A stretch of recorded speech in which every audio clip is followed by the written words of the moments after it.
Speaking of the network, I mean, what were they down originally? What was their peak? So what people were saying was we're looking at a 53,000 gold swing altogether from one side to the other. That can't be more right than because they that. were It down was more than 25K and they ended up 50K net worth ahead. So that's already like 75. Oh, I didn't know what the final net worth was. If they had 50K, then they had like a 70K. Yeah, it was 49K at the end. So that's got to be one of the biggest swings of all time, right? Pretty wild. That's enormous. All right. Very cool. They sit on the clock for a bit, but they do, pull out the 5-position clockwork. More catch for profit. Very annoying for Earthshaker. Can't get shit off. Another battery assault. That's a great pick, actually. It counters both of those heroes pretty well. Did you know, apparently, if you have the Earthshaker shard, you can just walk out of cogs? You literally just walk out of cogs. Because... Really? And Sprout. Sprout. You need Fissure up. Right? No. You just walk out of cogs because apparently the Fissure is based off of the same unit type that cogs and the Sprout is. So you literally just walk out of Sprout and cogs. It's so stupid. I don't know if it still does that, but it's very annoying. So what you're saying is Clockwork in the lore creates his cogs with whatever material is made with Fissure. So Earthshaker is related to Clockwork in some fashion. I think so. I think they're brothers. Incredible. Wow. So Clockwork is a furry beast inside that armor, huh? He's not just a robot. No. Earthshaker's a robot inside his fur, dude. Oh, I like that better. Fair enough. All right, we got Witch Doctor and then Troll as a snap pick for A-Team's core.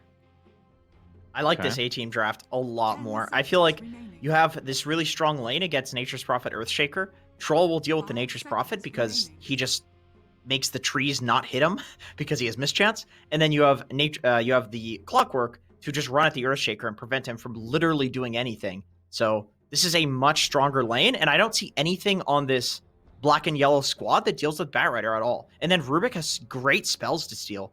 Like this is a huge draft win so far for A-Team, but we did see black and yellow switch it up last game. Ooh, Weaver themselves now, huh?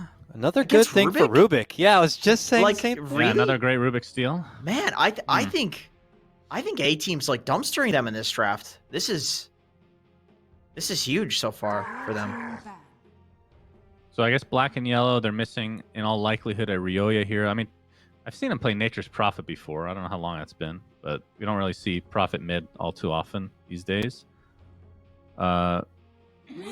Very small detail, but because I'm a troll player, you got to get phase boots this game, 100%. If Nature's Prophet goes shard, yeah, that's very annoying. Thankfully, phase is like phase is not like forced on troll. You know, like certain heroes, it's like, oh, I don't want to get phase boots, but troll's like, okay, I get to go phase boots. Yeah, what do you think about? I mean, this is such a stupid. I see a lot of pros go treads, and it just doesn't feel the same. I like phase boots. So good at chasing. I feel like he's got some built-in damage, and he's got like high base move speed because of his melee form, and so like phase boots makes you go so goddamn fast, especially with ult. Kidding? It's nuts. Yeah, I like phase boots. Well, you have to try and catch up to Weaver. That's one advantage that Weaver has. Not getting whirling axes, typically. True. Well, black and yellow are banning in a way that they feel Batrider's slated to be mid-lane matchup. And they're more nervous about Underlord, Timbersaw, off-lane potential, so they ban those instead. And now it's the potential Ryoya pickup, unless we are going to see a little flippity-doo-dah and have him pick up Nature's Prophet. Man. So they've really banned like all of Ryoya's mid lane pool. Shadow Fiend time, Jenkins? Oh no! Would you like to see Shadow? Would you like to see Shadow Fiend? I mean, honestly, after that last game. Oh, it is a flippity-doo. Wait. Slark mid. Where's Bloodseeker? Don't you just pick Bloodseeker here? Come on. You definitely Bloodseeker. You definitely Bloodseeker. Yeah, that's a pretty good It's such a good Bloodseeker game, actually. This is a no-brainer. Good call. Dude, it like completely dumpsters the Witch Doctor, too. Guy sits there channeling his bullshit. You just drop a silence. Yeah, this is really, really nice Bloodseeker game. I have to take Bloodseeker. I'm going A-Team on this one, gentlemen. They're asking to be Bloodseeker, man. Do we still know though what black and yellow are doing? Between Nature's Prophet, Weaver, and and Slark? Is there something I'm missing? I think so. I think Slark mid. This is like the typical counter that just keeps not working for team after Against team. Bat that we Rider. see. Yeah. Yeah, it never seems to work. Like, it gets farm and it just Slark seems to suck ass. Like, if the hero was better, I feel like this would work, but the hero What just if, seems extremely weak. Just out of curiosity, what if Bat Rider's off lane, you go Bloodseeker? How does Bloodseeker match up against Slark? Is that better for Slark? I think you'd rather Bat. sense? I think you'd rather Bat. Bat will just like farm either way. Bloodseeker might actually die. Oh, Leshrac. Wow. Huh.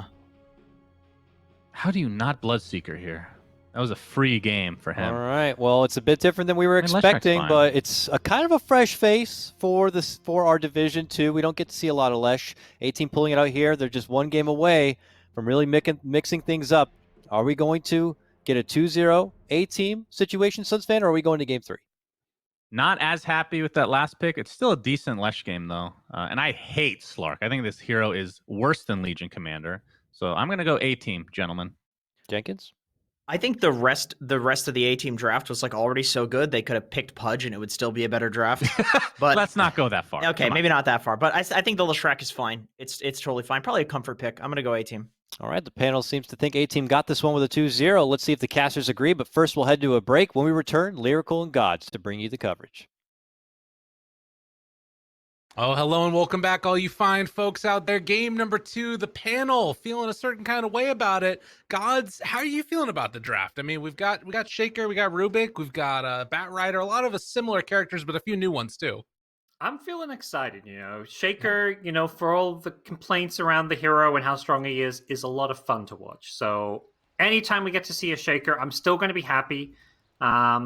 I like what we're seeing from these drafts. I think both teams kind of prepared pretty well. We've definitely seen the Slark look a little bit lackluster overall, but the one time it's felt viable is always been against the Bat Rider. Right, and that is the matchup they're likely going to be looking for, although Prince is already set up to be playing over on this Leshrac in the mid lane. Now, you did see that little ping that was going on right over in this area where it felt like Black and Yellow were expecting them there, but all of A-team is up on the high ground here. And Prince hits the 2-person stun to start it. Yoda trying to get in range, and it looks like they're going to be able to run down Fleece. So another game of A-team finding the first blood as they take down Flea. A-team are just like the kings of level 1 Dota. I don't know how they do it. They're going to get some extra damage onto Yamson, but it is a 3-for-1 bounty rune exchange in favor of Black and Yellow this time, or at least it should be with that fourth bounty rune I might have just broken my headphones, so I'm going to need you to carry real quickly on the broadcast while I get another pair. I'm too excited for the game. 1 second. Yeah. So I think the big mix-up towards the end of the draft was the fact they decided not to send the Bat Rider mid, and I think the big reason for that is they realized Black and Yellow was kind of locked in on this Weaver safe lane, which meant Slark has to go mid. So now Slark is going to find himself in a pretty rough matchup mid against the Leshrac. So Black and Yellow not getting the Slark versus Bat Rider matchup they were hoping for, which could be a little bit rough for him. I'm guessing Gabe's still not here, but we'll continue to see how these lanes are going. It will be Troll supported by the Clockwork. 5-piston Clockworks look pretty good, especially when you've got a ranged carry to pair with it. And in general, Troll has felt like one of the better carries to deal with this offlane Nature's Prophet. So I don't think we're going to see Troll have too many problems as far as securing CS and having a good laning stage. I think this duo top will be just fine as far as being able to not just deal with a Nature's Prophet, but potentially even pressure a Nature's Prophet. Oh, I'm back with you again, Parker. Sorry about that one. Things went a little bit crazy right at the start. No problem. But yeah, it's looking like already, that first blood not really gonna phase the Black and Yellow squad all that much early on, as down bottom Yamsim trying to get a little bit of extra action there onto Zabo, but he should just be able to back out of there no problem. Yep. I think these lanes should work pretty well for A-team. We're gonna see how well Slark can do mid against the Leshrac, not the matchup he wanted. And it feels like once Lesh gets some levels, Rio is going to be under a lot of pressure. Absolutely. Well, and the already early movement on there hits the stun even. Going to get some extra right-click damage in. So very frustrating lane to have to play against. I feel like every time I look at the mid lane, Prince is hitting him with a stun. That's like the third or fourth one he's hit on him now. pretty even on CS so far, but Slark's just chewing through more regen, so I'm pretty sure Leshrac is slightly ahead, and Leshrac, his regen is going to be a bottle, so that's obviously a much more efficient item than buying lots of salves and tangos. Right. Yeah, that's what you want to have. Maybe going to need to find some pretty good rotations over towards mid to help secure that he doesn't just get free refills on everything. As the jump away happens right there. I was able to dodge one of those stuns. And already up top lane, you can see that the Nature's Prophet from Zero, hoping to have a little bit of a better time of it this game, or at least this time. An 8 and 5 has a good chunk of denies, messing with the creep waves with all these treants as well. Really nice stuff. Yeah, Patrol free. I think this is like one of the hardest lanes to play Nature's Prophet into. Well, maybe lesser the Clockwork, but Troll is definitely, like, to me, one of the best carries against Nature's Prophet, other than like Sven, who is not even like a real hero anymore. Yeah, when was the last time we saw Sven? That guy's super dead. I think we saw one Sven game here in the NADPC, actually, and it was against the Nature's Prophet. I think it won, too, but it was one of those games where it won, but the rest of the team was just kind of owning the game, so Sven didn't have to do a whole lot. Right. But I think there was one Sven game. Well, the rotation in towards mid. Jubei trying to find himself a 3 stun, heroes able to coming get mid. it. And with the fissure block off as well, that should be enough for Prince, although maybe a chance. Good jump away there by Ryoya as old Yoda trying to chase them down, see if they can find the finish. Fairy Fire trying to live a couple more punches, and it is enough for the kill as Flea seeing if he can find a little bit of cleanup here and take down Yoda, but Yoda just backing away, and looks like they're going to be able to escape. Yeah, kind of cool. They rotate before the 4-minute runes. I think they recognize, if we wait for the 4-minute mark, A-Team's going to bring both their supports to try and secure Prince of Rune. So they make the move before A-Team are ready to respond and bring down the Leshrac. Unfortunately, they lose the Slark in the process. This Slark is having a really rough time. So even though they trade mid for mid, it still feels like the Lesh has an edge there. And Zero just going to also be the one that's getting a little bit of the brunt of the action. So, yeah, so far so good for A-Team. Looking like they're off to a hot start across pretty much all of the lanes at this stage, as Troll just absolute free farm. It is a big wave that's pushing into here. But they're able to get a connection off, try to get a side pull. And they do manage to catch a couple of those, but he also got the Satyr on the other side of it. Weird lane manipulation stuff. 5-minute mark coming up, so we're going to see teams fight with the bounty runes as well, which it looks like are going to be somewhat evenly split. And no aggression to come with the bounty runes being split between the two teams. So, yeah, Weaver free farming down bottom. And I think that's why they didn't mind not putting the Slark against the Bat Rider, because Weaver actually matches up pretty well against Bat as well. The question is going to be, what kind of an impact? Oh, Shaker top almost going down. Well, dodging away, hides off in the trees, and looks like he's going to be able to get out of there pretty okay. Yeah, but I'm curious to see what kind of impact Slark can have on this game, playing from the mid lane and playing from behind. It feels like Slark is going to need a lot of time to catch up, and both Slark and Weaver are going to want to farm this game. Yeah, gotta get a little bit of AF. I mean, an underfarmed Slark trying to play from behind just feels terrible. And, like, I don't know who makes moves if you start falling too far behind on this line. I guess Nature's Prophet, hypothetically, but he kind of needs that, like, +1 to make something happen. Yeah, usually Nature's Prophet's the hero that wants the teammate, the carry, or the mid to make moves. Like, you want that spirit hero to make a move, and you TP in as, like, a +1, and you push the tower. So I think Nature's Prophet is going to kind of feel a little bit lost in the mid game, because there is no good partner for the Nature's Prophet to make plays around. Right. Probably Ryoya is going to have to go really, like, selfless build and go for, like, these, like, fast diffusals and just fight as much as possible. That's the only way I can really see this working. Oh my goodness, and Black and Yellow taking a bit of a page out of A-Team's book from the other day, although they didn't get the Maledict onto him. So the Bloody Sky making a little bit of escape, and he's going to take out of there. Unbelievable.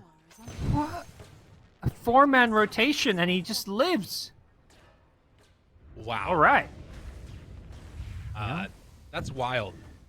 I mean, that's what happened to A-Team last game, right? Like, they made that huge rotation top trying to take the tier 1 tower, and they ended up losing a hero. Here, it's just the Bat Rider able to escape, but not what you want to see for Black and Yellow. And I think there's a lot of questions about, like, how do you come back from such a devastating loss in game number 1? And at least so far, A-Team looked pretty solid, and Black and Yellow struggling a little bit.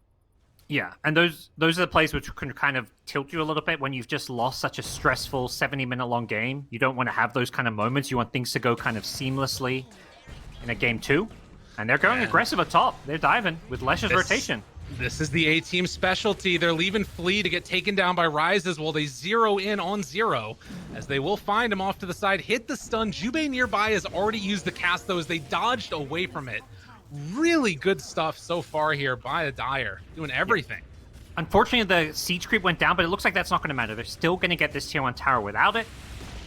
And no real trade happening. Bloody Sky, the Bat Rider, similar to the mid-bat, it's just such a good hero to clear creep waves off the tower, so it's really hard to pressure towers against the Bat Rider lane. He's just going to drop a Firefly and run away, and you can't even kill him. Well, so far so good. And 8 minutes in, 5-1. It's still only 1,000 gold lead, and this would be a really nice kill if they could manage to get it. With Zero moving as well, doesn't have level 6 though.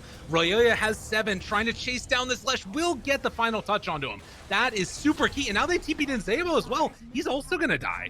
So a little bit of feeding going on as Black and Yellow respond with a solid move towards mid, trying to take down this mid tier 1 tower.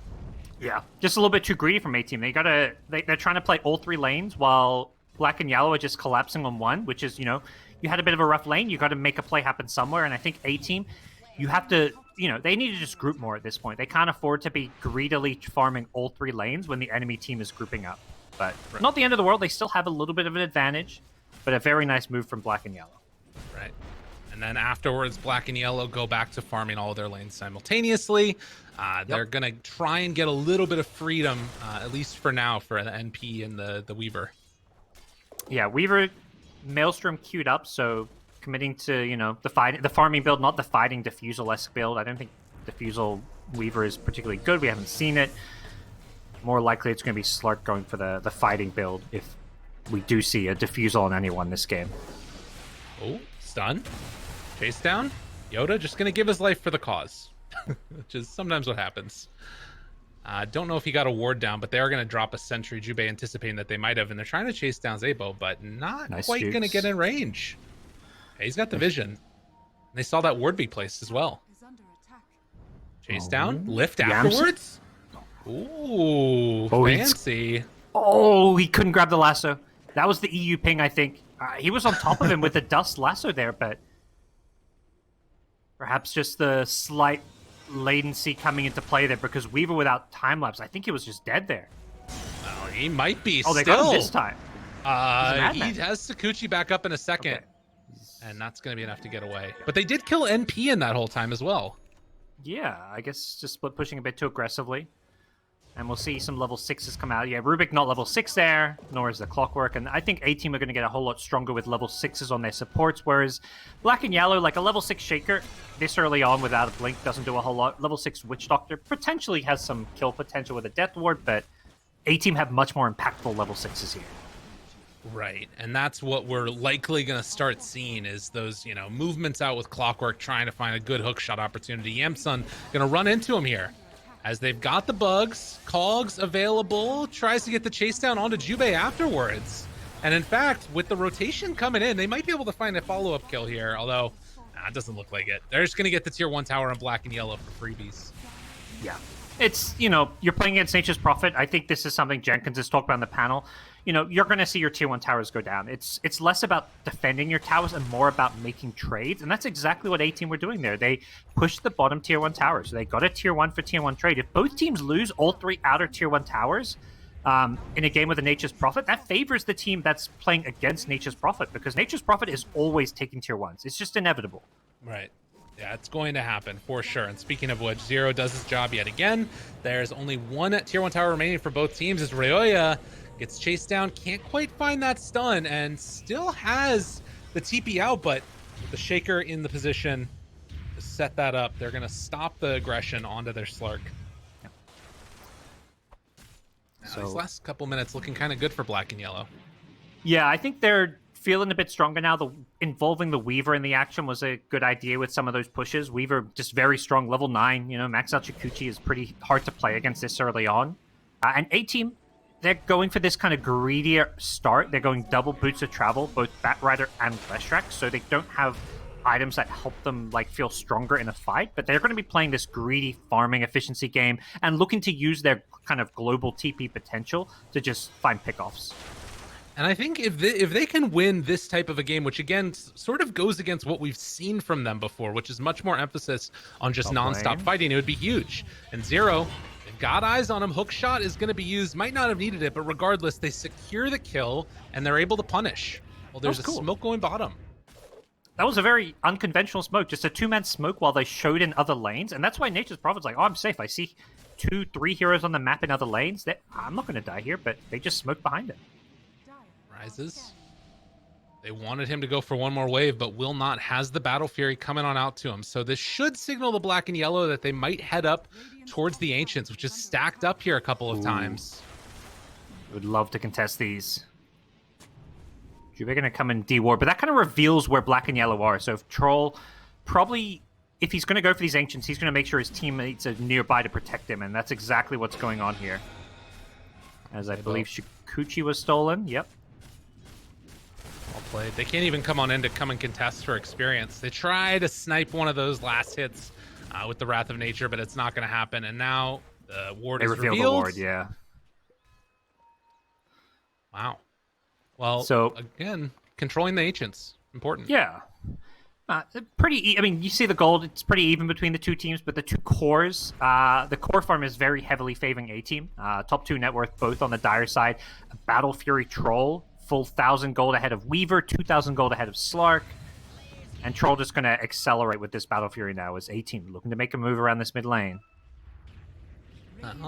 Prince doing the hideaway strat that you love to see. This is my favorite thing to do in Dota. It's just hide off there and get the free tower kill. But obviously pro players, very wise to what could be happening. And the Boots of Travel gank top. They recognize, well, he's not alone. Slark's showing up.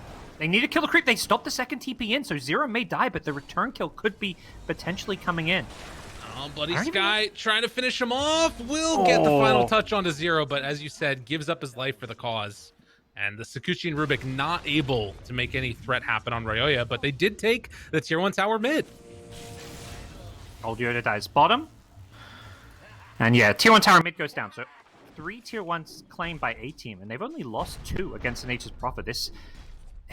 It must feel so rough playing Nature's Prophet now that both Bat and Leshrac have Boots of Travel. They can just TP wherever you are. Pushing against these heroes is hard. Troll has a Battle Fury. You basically can't split push at all right now as Nature's Prophet. And he's really underfarmed. So if you're not split pushing, you want to gank with an Orchid, but the Orchid's still really far away. Another gank mid. The Boots of Travel once again coming into play. Turn around Echo though. Tries to stake it. The Echo's stolen by Zabo now, and he's going to move in. As they try and get out of there, Prince is eventually going to die. See if they can kill off the Rubik as well. Echo him one time for good measure, or not. That's fine. He's just going to die. That's Blink Dagger done for the Earthshaker, though. Ryoya's playing very well. This Slark, how active he's been has been crucial. And individually, like that play top where he, instead of killing the Batrider, he made sure to kill the creep first to stop the TP and then kill the Batrider. Very heads up. So his activity is crucial because you cannot have both your carry and your mid farming this game. So the fact that he's choosing to play this aggressive is really important. And I like this Mage Slayer item. This is going to really cripple the damage output of both Leshrac and the Batrider. Right. It is it's such a strong item for just, somebody that wants to stay in the midst of everything too. If you're able to sort of get this and start running around with the rest of your team, what's sort of the counterplay? I mean, they have to take him out at the start of the fight, but it's freaking Slark. He's always going to be able to get dark backed off. Yeah, I think if you're A-Team, you're probably saying, as much as Outstyle is to fight, let's slow things down, play for the Troll item timing. So, this Troll is well ahead of everyone in terms of overall farm. You've got the strongest carry in the game, and he is free farming, 13-minute Battle Fury. Overall game plan is looking fine here. You just can't afford to kind of chain feed. And you just got to, pick and choose your fights smartly. Oh, old Yoda looks like he's going to die there. Use the hook shot. Put Jubei into the box, but now Rise has realized he can't really make that play happen with 3 heroes nearby. And that's an okay death. Losing your 5-position Clockwork to get some info on the map. Potentially a counterplay top as Prince is not going to find the Nature's Prophet, it looks like. Again, the second they show 3 heroes bottom, Bloody Sky and Prince go hunting for the Nature's Prophet. That's basically the game plan is. They want to kill this Nature's Prophet over and over again as long as it's safe to do so. Right. Well, and, every dodge of that comes out is going to be pretty good for black and yellow, but it's not really progressing the game that much further forward. I don't know. I'm trying to figure out, what the timing is when black and yellow feel super confident doing something, because normally it would be the Blink Dagger on Shaker, but it feels like they're still a little bit hesitant to make a move. I guess Echo? Maybe they want Weaver's BKB. Yeah, Echo for sure. I think that might be when they want to smoke, because with Blink Echo, they can actually... they can gank anyone. They'll just commit Echo for a solo troll kill, for example. This looks very similar to what we saw before for old Yoda. Yeah. Hook shot. Now the lift. Oh, the hit is going to connect now. Right? Jumps Nice up pounce. to the high ground, and that's going to be enough to get him out of there. As and now Troll popped the Troll ulti. tries to chase down Jubei, so they will find one kill there as well. So 1-for-1 trade. Okay. Bruin going to spawn bottom for the Batrider. And I imagine 18... The call should just be, let's keep slowing it down. We'll take the support trade, but more than anything, just let the troll keep farming. They don't need a forced fight. It's probably counterintuitive for them because they're such a gung-ho, let's run at them and get kills team, but this is not the game that they need to play that style. No. Much more important just to try and make sure that troll gets where he needs to be. I am curious now, with just the Battle Fury and the BKB about to be done, if that's the point where, it's a little bit different from what we've seen from other trolls. Often they go for a Sanjin Yasha then into BKB, but this maybe feels like they possibly want to get involved right now. I think they do because they've done a really good job syncing up their BKBs. Batrider BKB is a huge item timing, and they have no answer for it. The Shaker can't counter-initiate. The Weaver doesn't have a Lincoln, so this Weaver has to play very carefully against a BKB Batrider. So really good job by A-Team to sync up these items. It is going to be right about the same time as that Mage Slayer, so if you don't manage to find those kills within the duration of the BKBs, it's going to need to be, get out of town central for A-Team for sure. And 19-minute mark coming up now. We're also going to be probably seeing some of those shards get picked up. Earthshaker, he's about 1,000 gold away from finishing off his. He's got it queued up already in the smoke behind the troll. Yeah, they're ready to go. Double BKBs. Old Yoda's going to do his, his let's initiate, and if I die, but my team's going to win the fight kind of thing. Oh, Fleet. He's going to blink. Oh, jumps away, but they got him. Wait, what? Where is he? Oh, no. It's EU ping, man, I'm telling you. Oh, it's EU ping. This guy. Poor dude. He's doing his best. I can see the play in front of me. Please. Yeah. He just assumed he ran past, and if he was on 10 ping there instead of 110. Jump up. Need to be careful about the jump from the Earthshaker. They find them in the backlines, though. Old Yoda did his job, and now they got the Slurk lifted. They try and chase down Yemsum, able to kill the Weaver in the duration of his control. So they take down 2. They lose the Rubik, but Ryoya just having to jump away as Rise is taking some damage from the Witch Doctor, but it's not going to be enough. Lasso almost there. Can they kill him in time? Ryoya dies. They take him down with Prince Echo afterwards. Flee. Finding a pickoff. I don't know if that's worth it. Yeah, you get a Batrider, but that's Echo down. 5 dead, Gabe. A-Team win another one inside the area, now ready to walk into the pit. What a freaking win for them. Watching this young, promising team play is just so impressive. We got to hear them talk before the match. You could see how hyped up Zabo was. He recognized, this is the match of the league for them. They're not at a point yet where they can take series off of BGs and Quincy Cruz, but they're getting better and better every week. They just want to stay in this upper division so they can keep improving, and the way they're playing is just fearless right now. And that's sometimes all that you need, you've got players here with so much experience. They've played on all of the best teams in North America. They've also played on all the worst teams in North America. They've been on both of them. They know how to play. It's sort of one of those things where this new squad, making it up and coming. This is what we wanted to see out of the DPC. And now if you're black and yellow, you got to lean up on that experience that you've got and not let the game slip away from you. They're going to group up now. Flea spots out one. Prince, it's got an Aegis. Get caught. This is good if they can take him down twice in time, but it's a little bit deadly. Stun comes out. Dark Pact afterwards. No, he didn't get it off. But Prince is going to die, but I think they might find Ryoya afterwards. Rises, tries to take down Jubei. That's 1 kill. So Aegis burned through. If they can get out of this, Yeah. this is good for black and yellow. Oh, they know where Ryoya is. He needs to pounce his way through some trees. Or Oh, he's going to turn the re-engage. fight.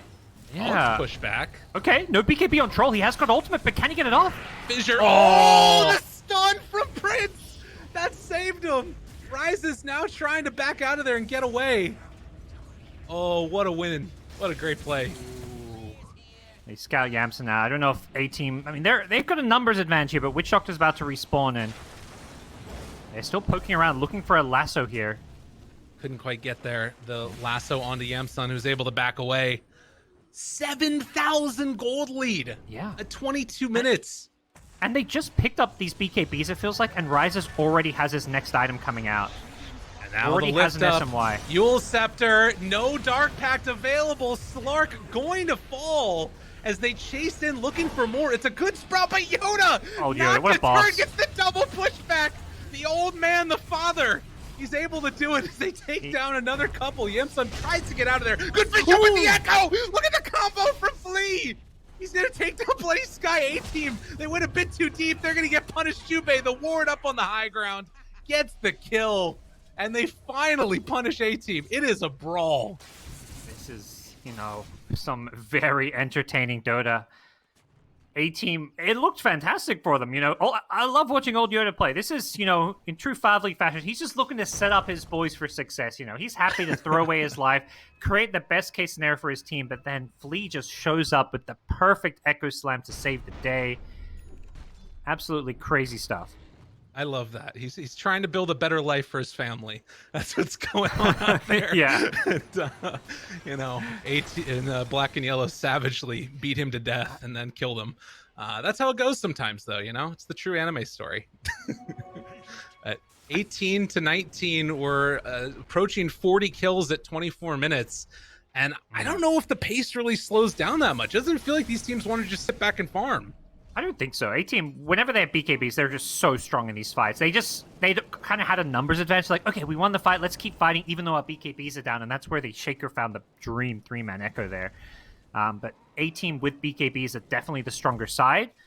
And they may be looking to, you know, force another Roshan when possible. Even before, I mean, Rosh is still a long ways away. So I imagine even before then they want to fight. Because this Slark really struggles to fight. Like, yeah, this Mage Slayer is kind of nice against these spellcasters, but you're a Slark with only 1,400 health, no BKB. I'm a bit surprised to see the Skadi queued up. It just feels like BKB is going to be an essential item for Slark this game. Yeah, like you said, he's trying to kind of make do with just the magic resistance you get from Mage Slayer, and it proved not to be enough in that last engagement. And now, Dark Pact pops it immediately, jumps away. Heads up play there, but Jubei, the one who's going to get chased down, and they spot him. They'll find him. They want more, Just though. the Witch Doctor. Ooh, Bloody Sky pops a BKB early. I think he got a little bit spooked, and they're going to TP out of this one, I believe. Yamsun. Can Clock find a hook? Oh, Ryoya not going to get him. Oh, Rise has found Flea, though. Okay. What? What? He just walked past him. Okay. The fog from the trees, you know. He's looking north. Batrider immediately TP's bottom. Will he get here to catch Zero? It looks like he's just going to grab bounty runes, so they should snag most bounties. Yeah. That's always the benefit here. And Zero, I mean, I kind of wondering if he's going to start going. Yeah, he's got the shard queued up after the BKB. I'm curious if he's going to try and get that one early even, maybe. To just Zero do the in max trouble. pushing. But as you said, they find him, and he won't be able to farm up the BKB doing that. So Rises finds the kill. This guy making the plays. And A-Team in now trouble here, Yamsun maybe. runs into him, pops the BKB, and said, all right, let's battle. Come fight me. Chase down. Hits onto Fleet, canceling the Blink Dagger. He won't have it back up for another couple seconds. Does have the Force Staff. Yoda trying to play interference. Fissure comes out. Stun, not going to be there in time. Rise is still diving into this. He doesn't have ult. He doesn't have anything. Doesn't care. Yep. With the Maledict on him, looks like he's going to back out. But yeah, Yoda's going to drop. As can't quite get that hook shot. Oh, they got shoulder. Oh, the shard. Scepter tries to take him down. Stun, not going to be there. They can't get the kill. Blink away by Bloody Sky. Everybody protect Rises. They're just trying to play interference. Even the creeps are coming after him. Blink Fissure soon from Flea. I don't think he's going to catch anyone now. Ooh. Wow. Oh, old Yoda, that fight. just really heads up play. He's just running in on the backline Shaker and doing everything he can to make sure, because Troll didn't have BKB anymore. So Troll is in a really dangerous spot, forcing a fight without BKB there. And he's very killable if Shaker's able to chain stun him. So Old Yoda just charges the backline. He just pops an Urn Charge aggressively on the Shaker, cancels his blink, throws away his life just to stop the casting of spells from Earthshaker. And as a result, the fight, I mean, it doesn't go well for A-Team, but that prevents them from losing the fight. Well, and I think that we're starting to see the beginnings of this Earthshaker Aghanims be really hard to deal with. Blaze Sky gets the blink away there, but chase down. They've got the lockdown for him. Yeah, Orchid as well as that Shaker. BKB even tries to run. Flame Break pushback. Livid. Okay. And I think that Flea's been playing it really well, not giving up Fissure to the Rubik yet. Like, as long as that doesn't happen, it feels like things are maybe going to be okay. Yeah, we haven't felt the Rubik's presence in this game. I feel like there hasn't been any kind of crazy spell stills in these fights. There's not that many outside of the Shaker, there's no fantastic spells to steal. None of the Slarks are good. Witch Doctor can always Voodoo Restoration to stop you stealing. Bottom lane Prince in some trouble here. Doesn't have a BKB himself, so he's just dead. Mega dead. Lift up, lasso. Okay. Clockwork cooks the backlines. There's no Shaker. Yeah, this is good. This is really good for A-Team if they can finish it off in time. They gotta go quick, chase though. down. That's one dead. Black and yellow need to retreat. Roya gets scouted for a moment. 0. Does he get caught? No chance for a root there. And so heads up play. They lose the Weaver, but everybody else from Black and Yellow able to get out of there. Yep. A-Team gotta be careful. Black and Yellow looking like they want to re-engage here with Flea. Bloody Sky just keeps on getting controlled. The lift up afterwards, though, and then the push away. Good job holding his BKB there, not panicking. Looks like they're just going to disengage, back off. Back to farming. Troll still leading the net worth, but I feel like, a couple of fights where they force things and not being, playing the farming efficiency game. Troll could be further ahead if they played maybe just a slightly more greedy style here, but, that's just not A-Team's way, and they've got 3 of the top 4 farmed cores, so things still looking okay for A-Team as they back off to find themselves some neutral items.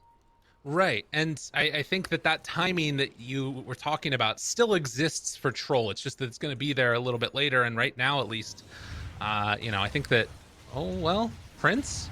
He's getting wrapped on right now. Yeah. Doesn't have BKB, does have Yules. Damage being mitigated, hook shot, interrupting things. Yule Scepter, lift up, just tries taking to a kill lot him of off in damage. time. Is it going to be enough damage? The Echo Slam, it is enough. They kill him off. Now, Old Yoda trying to chase, at least to get the kill onto Flea in return. And it looks like they won't get it, Flea. Nice moves there to get the blink out. Yeah, that Mage Slayer saves Ryoya there against the Leshrac. I mean, he got down to like 150 health in Shadow Dance there. Luckily, the magic resistance combined with the Mage Slayer debuff stops the Leshrac from killing him. Really smart pickup. Got a Mindbreaker picked up now as well. A lot of space being created as Zero's trying to finish off his AC now. Yeah. It's only a 2,000 gold lead. Yeah, the problem for A-Team has just been the Leshrac back-to-back kind of getting picked off alone, and the reason Lesh is alone is he's trying to finish his own BKB. Like, his teammates got these nice BKB timings. He went for the kind of slightly greedier Bloodstone approach, and until he has his BKB, it's really hard for him to fight. Nice lasso on the Invis Shaker with a Sentry Ward. That is really big. Die, yeah. Keeping Dark Pact for Zabo. I mean, I guess the turn if there was a totem, I don't think Fissure was up for being stolen, so... Probably. Not that Dark Pact is a particularly good spell to have, but maybe helps him push waves is about all it does. Yeah. There is a Roche back up again now, so if A-Team can push Black and Yellow out of the area, maybe that's a way that they can secure it for themselves. But Black and Yellow, very aware of this. I think once Shaker's up again, they'd be more than happy to fight that. Yeah, I thought with Shaker dead, they would have gone into Roche already. They're a little bit slow to start this one. They're still going to go for it. 15 seconds. Shaker doesn't want to buy back with this little on the respawn timer, and I think they're going to get this uncontested. Oh, that's really big. He actually is going to buy out for the moment, so he's trying to finish off. What's he even building there? It's like an Aether Lens for Shaker. Okay. But yeah, So, 4,000 gold. Arcane Boots. Yeah, okay, yeah, just Aether Lens. There you go. And she's on the Lesh, so that will help solve some of those problems that we saw. Yep. Yeah, I think I would prefer to see Flea holding a buyback here. I know, like, AUI's talked about when I cast with him, and we saw last game how important this Shaker buyback can be. Right. And all he got out of it was an Arcane Boots. Like, he's not much... Like, his impact on a fight doesn't change with Arcane Boots. Right. Definitely not. I mean, hypothetically, if you had a refresher, that'd be a different story, but not really the case here. Yeah. You can see, though, black and yellow doing a good job of splitting up the map right now, trying to put pressure onto the tier 2 top or bottom while the tier 2 top gets taken out. They've got a lot of heroes with pick-off potential, so they're being split-pushed continuously, but they will have answers for it later on. But they're not taking the bait for now because black and yellow are set up with numbers down bottom, while A-team just pressure the mid lane. Oh, they're going to TP in the troll. He's got Aegis, but... Yeah, I think once they see it's troll, they're going to back off on the black and yellow side. Oh! Oh no, Ryoya! And that is a huge problem. The chain stun comes through. He TP'd out, but they had vision. Bloody Sky catches for the kill. He defeated his mortal enemy, the EU ping, that time, and they're not done. Old Yoda's my found goodness. another. Yeah, Shaker tried to get it. He actually gets pushed out of the cogs there because of the Aghanim shard. He's able to walk over the fissure. Really nicely played by Flea, but he's still going to get ran down. Eul Scepter means there won't be another fissure available. They find that stun, get the kill. A-team surging forward now as they're thinking about going in for another, but Prince, after taking a lot of damage there, actually has to give up the chase. I think he had like max minus armor from the swarm there. So he took like 300 plus damage a right click, but Beetle wears off and they want to get this tier 2 tower mid, it looks like. We've already taken tier 2, so theoretically they can go control the outpost when they want to. We're going to see Zero play the split push game with the Treants. That's going to be a kind of continuous nuisance that has to be addressed by A-team. I mean, the other thing here, Troll is 25. Like, he is massive. Oh, He's wow. got the battle trance to spells. And I don't think there's anything that deals with that, right? Like, I guess the silence is the only thing.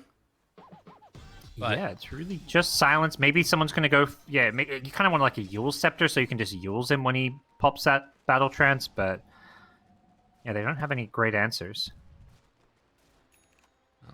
regardless, 35 minutes in now. They've got Sanjin Yasha done on Weaver, so he'll be a little bit tankier, has some of that status resist if in case he does manage to get caught by the Batrider, but they're scouting out Ryoya here. Oh boy. Yeah, For that Dark Pact. And they've got Clockwork, so he can't just Shadow Dance TP. They have a lot of answers to his Shadow Dance TP. And the lasso is there. The beatdown Ash. commences. The Cogs pushback easy as pie for A-Team. It's such a hard Slark game when there's all these AoE stuns that don't require a target, whether it's the Clockwork, Hook, and... Clockwork is 2. Hook and Cogs. Lesh has a stun. There's just a lot of answers for Slark this game. Oh, big moment indeed for A-Team. They're going to throw the Maledict, try and keep Rises off the tower, but he will not be denied as he beats away just barely out of range of that fissure. Yeah. Wow, how was he out of range? He was out of range of the totem as well. Well, sometimes, you know, you just, I don't know. He needs that Aether Lens, you know? Exactly. Size. The size matters. Size indeed. And Rises going to back out now. Not going to get caught. They take the first racks up 9,000 gold, but there is some pretty substantial split push going on right now by Zero. This is kind of what he just has to do. Oh, Yeah, just in time. There wasn't any cancel anyways. And they are hugging this high ground with their vision. A-Team, you know, they're this just crazy aggressive team. They'll defend the split push while staying on your side of the map to fight you. and now the hook shot. Yep. Oh, he was microing his courier. And they managed to get out of there. This should be a kill onto Old Yoda, who's getting chased, controlled, and beaten down to death. This could be in trouble. He needs backup. And he's got it. That was a lot of damage there. He just turns and destroys Ryoya. And now the chase down comes onto Jubei. They have dust. They've got the right clicks. There's going to be some coconuts bouncing. But, like, if they decide to fight, it's just curtains. And now... This poor Rubik has just had Dark Pack for, like, the last 10 minutes. But it's working. Yeah.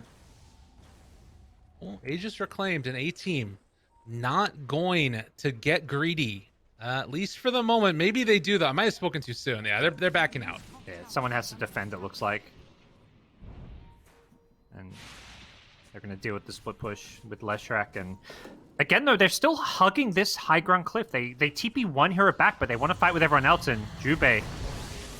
Ooh, nice Sky. combo. Yeah. Bugs and everything. Good and day. they take full advantage. Well, no Roshan for a couple of minutes still. And black and yellow, just the one melee Rex. Actually, now a range Rex as well, dying to some creeps, unfortunately. Not the end of the world, the melee Rex being the important one. Where are those creeps going? They just headed off. But yeah, it is a nice little win there. And again, 12,000 gold lead right now for A-Team in spite of losing the Bat Rider. Next Aegis, about 2 minutes until it's capable of respawning. Got some more neutral items coming out. Another timeless relic. I believe Rubik going to be taking that one as the main disable. That telekinesis is, he's like, okay, I can't still fish. I'm just going to chain stun people with telekinesis then.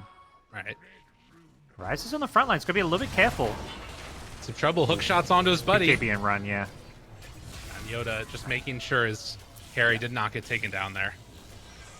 Yeah, I think Rise was okay, but like you say, you just got to make sure in that situation. You've already lost the Bat Rider, so if you lose the Troll as well, things can get ugly, so he makes the safe play.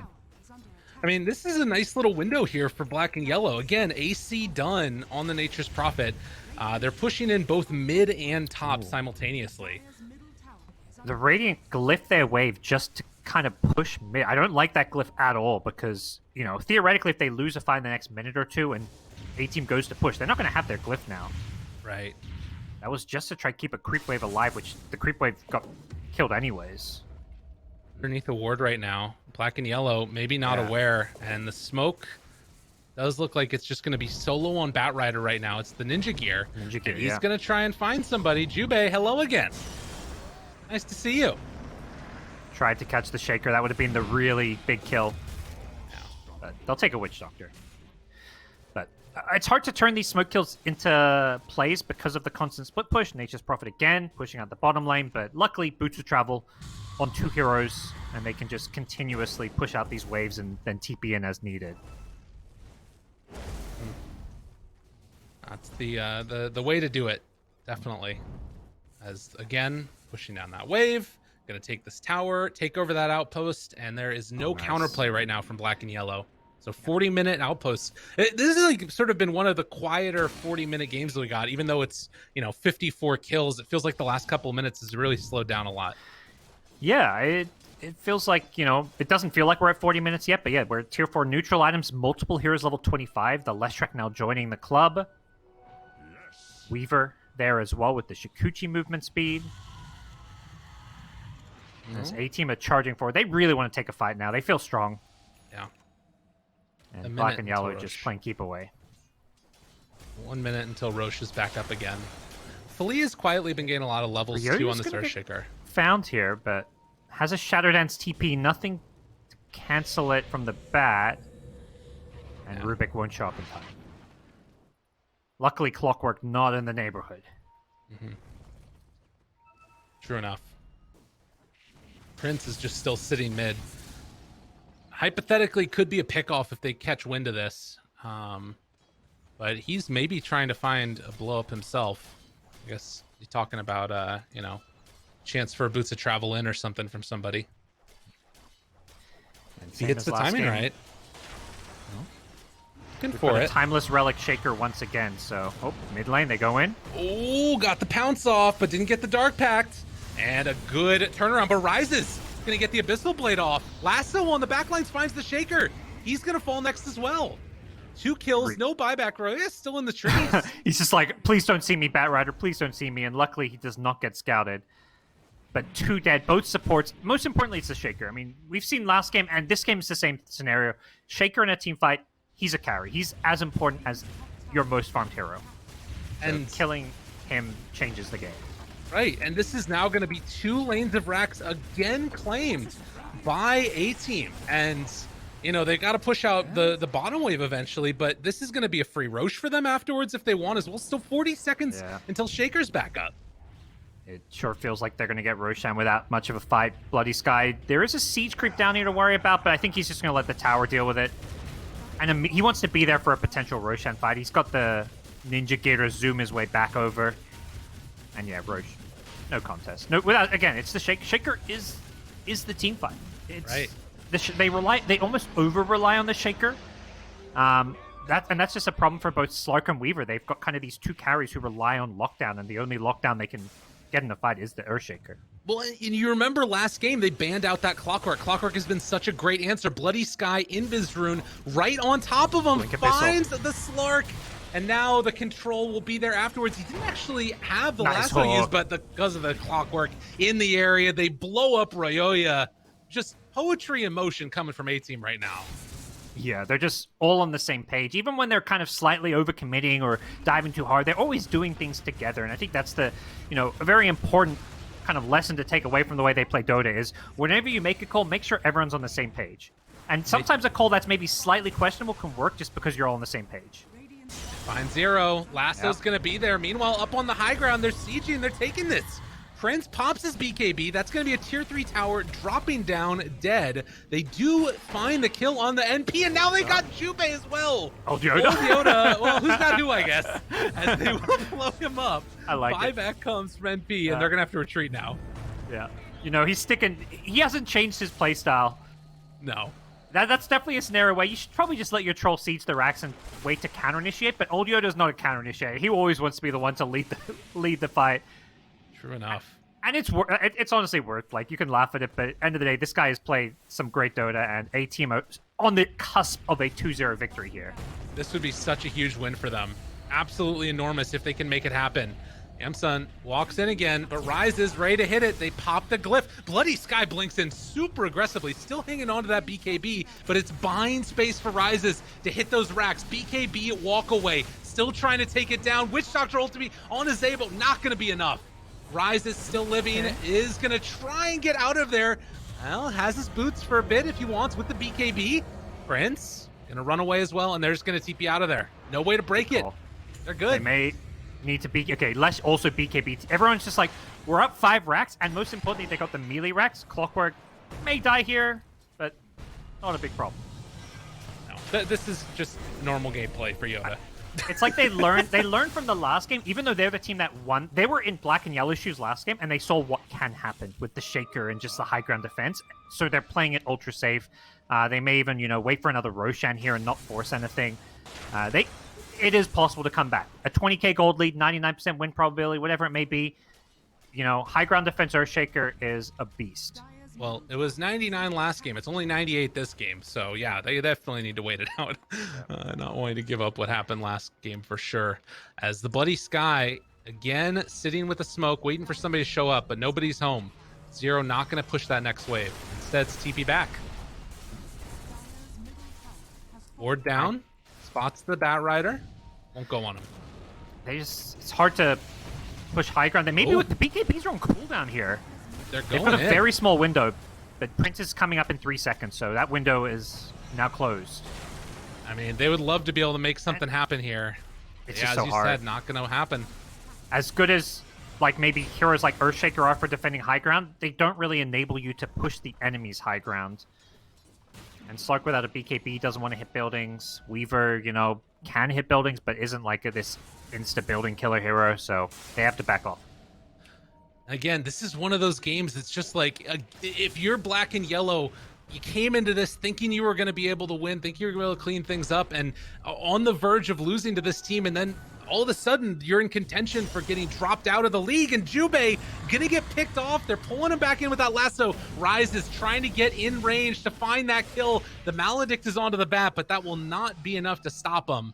And A-Team keep on looking for more, even silver edging their way in. Rubik doesn't even bother trying to spell steal from Witch Doctor. He's like, I don't want any of your garbage. Well, your heal, basically. I mean, at this point, you may as well have heal rather than nothing, but, That's true. He's making a statement saying, screw that. And, yeah, it's just the Witch Doctor, so I don't think that's going to suddenly mean A-Team can go diving in, but this ninja gear on Black Rider has been such a high-impact item, just allowing him to be constantly smoked and find these good initiations. And now with the gem, it's so hard for Black and Yellow to play with this Weaver on the front lines. Oh, they're going in. This is greedy. This is They just really want the greedy. Megas.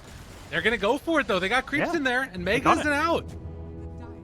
They weren't able to get punished. Creeps came inside the base. Bloody Sky going to get the TP out. A-Team on the verge of taking down Black and Yellow 2-0. They just get the racks and get out. Not interested in forcing a fight. This is, we finally see a new look from A-Team, and it's when they're right there about to, win the game. They play a little bit safer, and it's exactly the right call. They're just going to chill, wait for Roshan probably.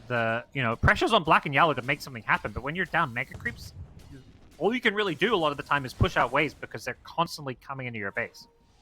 Keep in mind, A-Team had not won a game up until this point, and now they're on the verge of taking down this team 2-0. They played the best teams in the leagues. They got better through playing against them, and now it looks like an entirely different team. Absolutely. And I think even in those defeats, we saw so many glimpses of hope from this A-Team. That constantly they were doing well, particularly in the laning stage. The individual skill was definitely there, and this could be such a big win for them. Yellow, I mean, I don't know what they do at this point besides just hope for an overextension. Exactly. And the discussion is, can we contest Roshan right now? Is there a world where we get these waves, but they don't know the Roche timer? I think this is where you maybe need to be, once Roche can respawn, it's still a minute 40 at minimum. You want to send a courier out to try and scout the Roche. Right. But yeah, they're just hugging their base. They're hoping for that overextension. They're hoping for that mistake.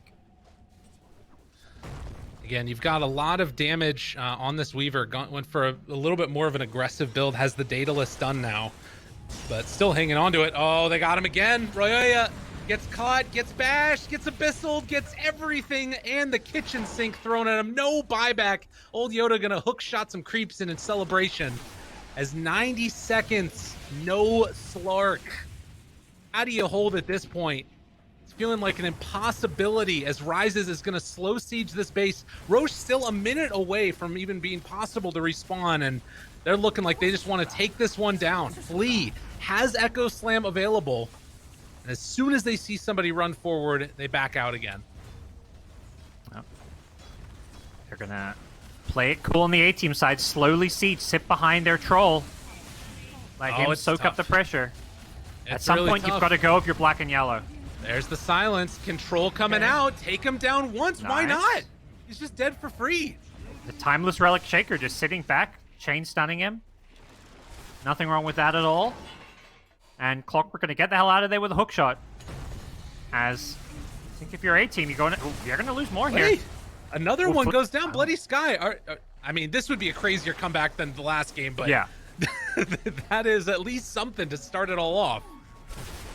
They did. I don't know. Don't think they needed the Echo Slam there, but that will be on cooldown for a little bit. But at the same time, Batrider's going to not respawn for 80 seconds, so Echo Slam will almost certainly be back up before another team fight happens. Absolutely. But if you're A-Team, you're probably saying, okay, Roshan, guys, remember, the steps to go through. What would PPD do if he was in this position? He would turn this 16k gold lead into a 40k gold lead and wait for Aegis, Cheese, refreshers, and then go for the throne. So, I think this is where they just got to slow things down, play it safe. But if you're Black and Yellow, you're hoping Roche respawns right now. They're scouting it out. Unfortunately, it's another 20 seconds. There might be a window if they scout it, and they have the courier on top of the Roshan pit, so they're going to know exactly when it respawns, as will A-Team if they keep the Rocket Flare there. Yeah, this actually, I think, ends up favoring Black and Yellow a little bit, right? It's going to be before Batrider respawns at the very least, but yeah, they're kind of all spread out around the map now. Yeah, they're not close enough, so they're going to see Roche respawn, but they're not going to be in position to kill it instantly. Right. They're headed there. No, I don't think you can even... Okay, Weaver is headed there, but Troll's going to be alive, and Batrider, could buy back, but even without the Batrider, 15 seconds, he can TP to the outpost. This looks really risky, but I think you maybe just have to go for it. They got to do it. This is the all-or-nothing play. A-Team, can they stop them from doing it? Maybe if they could bait them into a bad fight, this could be another way to make it work. Stolen Fissure. That's big. Nice. Turns it around onto him. Doesn't have the shard, but the jump, it doesn't matter. Everybody silenced, but Yamsun able to get that time lapse off. Living for the moment as Zero tries to punch down and kill off that Clockwork. Lasso not going to be used on the Nature's Prophet. They buy back on 2 already. With Jubei dead, they're going to be able to find the kill onto Zero. At the moment, look back And with the Radiant base. base. Oh, Oh, the no. Ancient. The Ancient is being assaulted, and they have to come and deal with it. Yeah. This is the mega creep problem. And they don't have buybacks now. Roshan will get easily secured by A-Team. Oh, pause. Okay, everyone gets the time to think and breathe. Oh, no. All right, bit of lag. It's a little bit of lag going on, but this is going to be Ancient. I mean, Aegis, Cheese, and what, Aghanims? So this feels like it's it. It should probably be game. They're going to have to defend 5 versus 3 with, like you say, Aegis, Cheese, Aghanims, no buybacks, and A-Team are going to be ready to just... they can just force the throne, I want to say. There is no Radiant Fortification. I believe they just used it. Yeah, so they just used it to defend their throne from creeps, which is a bit unfortunate because it doesn't look like they necessarily needed to use it, but... Troll and Lesh, this is a level 25 plus Lesh who can just edict down the throne if needed. So this, I don't know, this is feeling like a almost impossible defense for Black and Yellow. But they're going to have some time to, think it through. What do we do here to make this work? What a freaking storyline. After being down like so much net worth, down 2 racks, A-Team able to claw it back in game number 1. And as oftentimes happens, that momentum carries you into the next game. And A-Team has just looked so freaking solid throughout this. Old Yoda being the one that just throws his body in to just be decimated by Black and Yellow over and over and over again. Right now, 1-13-19, but that looks like a perfect score for a support to me. Yeah, exactly. Doing what's needed, playing that true hard 5 role, and now we're going to put Black and Yellow's base defense to the true test here. As if you're A-Team, you may just be saying, ignore the kills, go for the throne. Bloody Sky going to blink in and... Oh, okay, a little bit of a weird refresher stuff going in there. Able to catch afterwards. Oh, the throne's melting. It is over. Good game, well played. A-Team take the 2-0 victory. Their first wins in the whole DPC are going to be a victory, and a much-needed one. Yeah, that is... a question mark. That is the big series. This series has such a big impact on the final standings. Now, all Black and Yellow can hope for is A-Team to lose to 5-man Midas. If that happens, we end up in a 3-way tie down at the bottom, and then there'll be some tiebreakers, I believe. But A-Team, their destiny's in their own hands. I think the way the schedule panned out for them, yeah, they went 0-8, but I think it really helped them because by the time they played against Black and Yellow, they probably learned so much and grew as a team, particularly because Old Yoda only joined the team like a few days before the league began. And the A-Team we're seeing is a really solid team. I mean, it's something that's worth considering. What would have happened had these teams met in like the very first week? Who's to say? Who's to know? And instead, it ends up being A-Team that take the series over them. Really impressive game number 1. Amazing performance from both teams, I think. And there were moments where it felt like it could have gone either way. Here, it felt like A-Team kind of closed it out. Any really specific highlights in this game for you, or did you feel like it was more of a team effort? This one was fairly team-oriented, I feel. This was, to me, the most, standard metagame of Dota from A-Team, which is something we don't normally see. It felt like more of a 4-protect-1. Let's wait for our troll item timings to come online. I think they did a really good job syncing up the BKB timings with the troll and the Batrider. I loved what Old Yoda was doing. He was just constantly on that Shaker trying to make his life miserable because last game the Shaker had just the freest game. No heroes could get on top of Shaker. This time, Old Yoda made it his job. Let's not give Shaker the kind of game that Zabo had last game. Yeah. Well, impressive showing for sure. They knew how to deal with the Shaker when it was picked against them. And now we're going to head to a quick break. When we get back, panel's going to break down all the madness again and going to need to readjust our ideas of what's going to be happening for the rest of the DPC here. NADPC action continues right after this. Welcome back, and my goodness, what a series to open our Thursday. The A-Team have done it. They not only score their first game win in the NADPC, they score their first series win at a 2-0, taking down Black and Yellow, and now opening a pathway for them to stay in the upper division. What a hell of a showing in a series. I'm back with Sunsfan and Jenkins. Gentlemen, I mean, the A-Team have done it. What can we say, Sunsfan? Man, watching the A-Team, even though they've lost literally every game until today, we kept saying they look good. I like how aggressive they play, and they They showed up today for sure. A 2-0. Not. I thought this would go 3 games potentially, but 2-0 I would not have guessed. As far as the game itself, I thought Slark getting the Mage Slayer ended up keeping Black and Yellow in the game for a little bit, but once Lesh got that BKB, it just felt like it didn't matter anymore. Troll outfarmed absolutely everybody. Then they got a couple big pickoffs onto Slark, and then Troll extended his lead as a result. And then when you have any big hero down without buyback with Lesh and Troll, you just take buildings so fast. And I thought overall, there's a couple misplays here and there where they were getting a little too excited, probably. We can ask in the interview if this was the case, but for the most part, very disciplined play, just waiting for Roshan, getting literally every single Rosh, pushing high ground, the classic, but very well played from A-Team. Very excited for them. I'm just gonna say it. Suns fans beating around the old bush here as usual. This is validating. This is just validating for us as casters and obviously extremely skilled analysts that we identified early on that this A team, they looked good despite losing. We thought that they looked good, and we're sitting here before the series. It's like, are we just shit Dota players and we just can't identify what's good and what's bad? And then they win against Black and Yellow, who actually have won games before. And so that, that's good. It's good to know you're not just total trash. Big fan of that. Shout out to Sazebo for that. Yeah, I'm Jenkins. I'm glad you're feeling validated that you're still pretty good at your job. So that's great to hear. We actually do have Zabo joining us on the winner interview right now. Zabo, my man, we've talked many weeks in a row, and you've always been like, hey, we're trying to keep strong. It's a hard schedule. We're learning with what we can, and we just know the time will come. This week, you were hyped up and ready for your matchup against Black and Yellow. You don't even care that EG's coming later in the week. You guys step up and you freaking deliver. Game 1 is probably the most entertaining game we've seen in the upper division so far. I don't know how many dunks you slammed that game with your Earthshaker.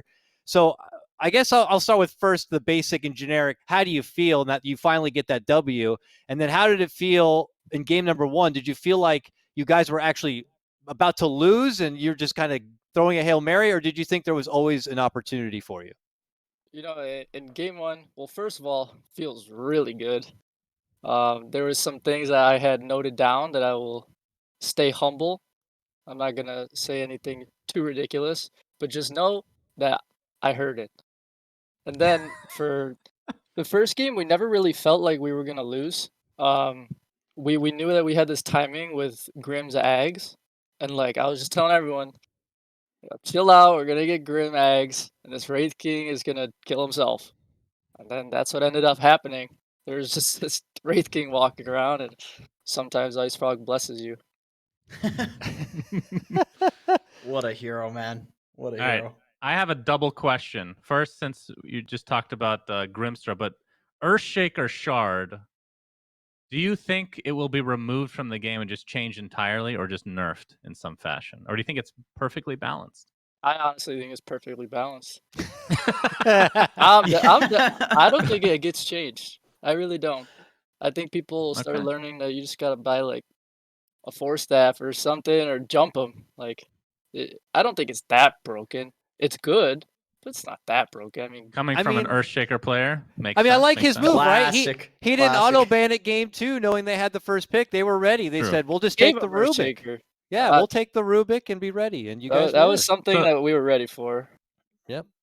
Out of curiosity, because we were talking about game 2 draft, you guys ended up taking Lesh last pick, which ended up working out. I mean, kind of a bit of a rough start because Slark got off to a decent. It is Slark at the end of the day. It's like a sub 33% god awful win rate at this point. But were there any thoughts on Bloodseeker? So, why did you pick Lesh over Bloodseeker? Just out of curiosity. Yeah, so that actually was those 2 heroes that we were thinking about. We wanted to save the bat to just be a flex for the last pick. And when I'm looking at last pick, I'm thinking of off-lane matchups, and then I'm thinking of mid matchups. And when I saw this Lesh, I was just like, I mean, this Lesh is too good not to pick. Because the Bloodseeker against Weaver and Witch Doctor, I don't know if it would have been that good, actually. I feel like he might have just got destroyed in lane, and we were able to do really good on the bat and bottom. And after all, I mean, it's a bat rider. Once 5 minutes hits, he's never really gonna. We never really straight up laned the Witch Doctor and the Weaver, so we were safe with that lane. So we just hit him with the lesh.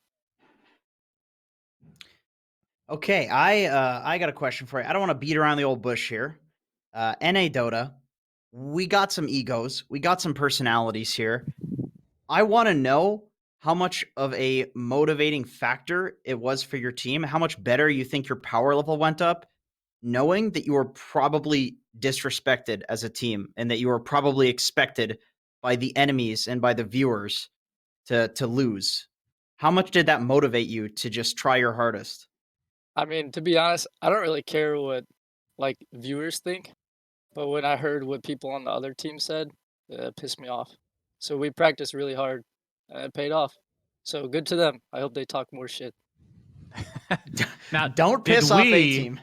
Did we Lesson learned. motivate you? We believed in you the whole time, my friend. Me, Good Jenkins, question. and Dakota. Good question. Yes, I got Good. beef with Suns fan.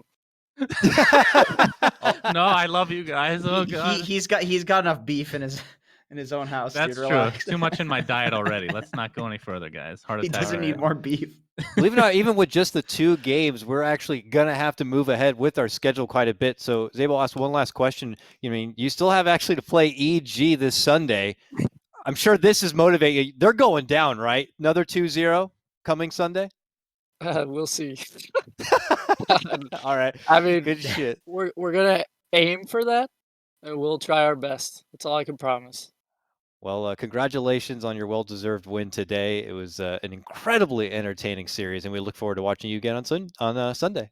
Yeah, I'd just like to shout out Lyrical's call on that echo. Big fan of that. That was hype. Someone sent me that clip. Oh, that is more than one clip. You had tons of dunks that Yeah, game, and I my would like man. to shout out So, all my teammates. Like, I Yeah. love all my teammates. All of them. yeah, sad we don't get to see them ever. It's always just you representing the team. But Man, I hope it's- that you're are they speaking for 'em AI? all. Do they exist? I'm not sure if they have webcams. Everyone seems to like not be. We're a very last minute team. Like another thing I'd like to touch on is just like with what happened before the DPC started with our captain Demon. Honestly, like obviously it put us in a tough spot. So I'm just proud of like everyone for coming together and sticking around, and we've been able to Yeah. make it work. So I'm really Yeah. proud of everyone on the team. Yeah, tremendous credit to you guys for being able to pull it together, last minute, last second team, and fight through a very tough schedule, earn a W here, and we'll see where it takes you into maybe staying in the upper division. Now the fate lies in your matchup with 5-Man Midas. We're looking forward to it. Yep. Now we control our future. Yes, you do. All right. Thank you so much, Zabo. Lots of love your way, lots of support, and lots of love hopefully coming from the chat. We'll see you next time. Goodbye, guys. Later, brother. All right. So with if that, they- gentlemen, I'm If just they going to end shift up us. saying upper division, they're gonna get a sponsorship from a webcam company for the rest of his team. You heard it here first. They're going to get one of those bad deals where all they get is the product only. They're like, here's 3 webcams. Now you must wear our logo here and here and here and have it all over. Your team must be That's called the pretty webcam. accurate. Yeah. So with that said, we got to get into a break because guess what? We have Sad Boys and Team Undying, a super hype matchup getting ready to start up. So we'll see you very soon.